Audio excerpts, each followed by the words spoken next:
नमस्कार मित्रांनो, श्री स्वामी समर्थ.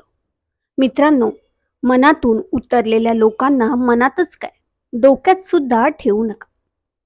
दुःख सहन करणारा माणूस एक ना एक दिवस सुखी होतोच, पण दुःख देणारा माणूस कधीच सुखी होऊ शकत नाही. हे नेहमी लक्षात ठेवा.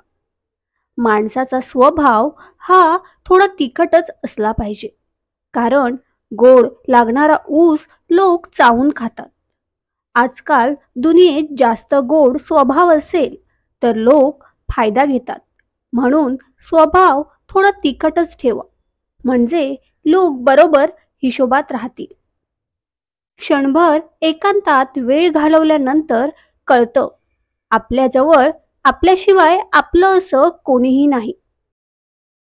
कोणाच्या तरी भावना दुखावणे म्हणजे आपण स्वतः कर्ज घेतल्यासारखं आहे, आणि ते आपल्याला व्याजासकट फेडावं लागतं.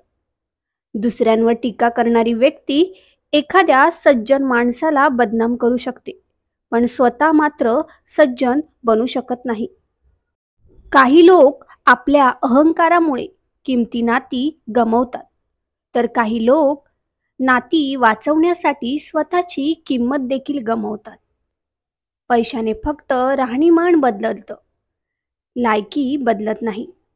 काही वेळा पुढाकार कोणी घ्यायचा, या एका गोष्टीमुळे बरेच प्रश्न अनुत्तरित राहतात.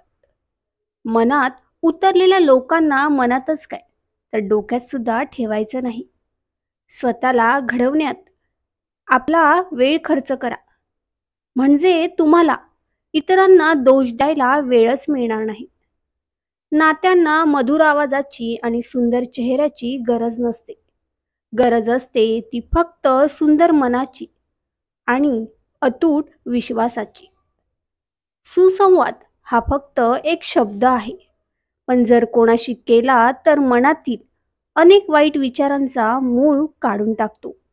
आणि म्हणूनच संवाद साधला पाहिजे.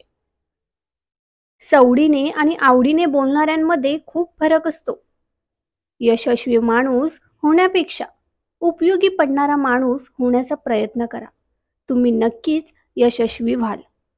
एखाद्या कामाचा जास्त विचार केल्याने तुमचे ते काम करण्याची क्षमता नष्ट होते. आपल्या आयुष्याची कोणाचीही व्याख्या स्वीकारू नका. तुम्ही तुमच्या आयुष्याची व्याख्या स्वतः ठरवा. आपल्यामधील विश्वास हा पर्वतालाही हलवू शकतो, परंतु आपल्यामधील शंका आपल्यासमोर पर्वत उभा करतो. आयुष्यामध्ये आदर्श बनवण्याचा प्रयत्न करा, पण मी आदर्श आहे हे सिद्ध करण्यामध्ये तुमचा वेळ वाया घालवू नका.